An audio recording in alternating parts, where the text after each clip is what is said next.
আহক আজি বনাওঁ এগ চিকেন কম্বো কিমা।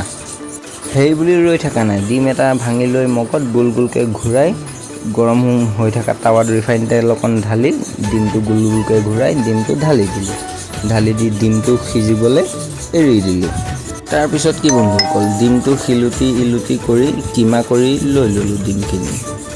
ডিমখিনি কিমা কৰি আমাৰ ফাইনেলি হৈ গৈছে ডিমটো কিমা। ইয়াৰ পিছত আমি দি দিম কাটি থোৱা গাজৰ কেপচিকাম। কাটি থোৱা গাজৰ কেপচিকাম দি দিছোঁ। তাৰপিছত দি দিম কাটি থোৱা বন্ধাকবি। কাটি থোৱা বন্ধাকবি দি দিলোঁ বন্ধুসকল।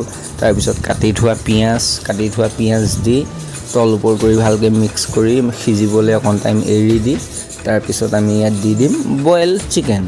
তাৰপিছত কি আৰু এনেকৈ লৰাই বইল চিকেন হাতত লৈ লৈছোঁ বন্ধুসকল।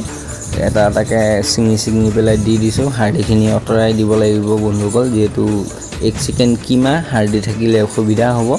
গতিকে এনেকৈ এৰুৱাই তাৰপিছত দি মা মছলা চচ ক্ৰীম চাটনি দি চয়া চচ দি ফাইনেলি আমাৰ হৈ গ'ল এগ চিকেন কম্বো কিমা।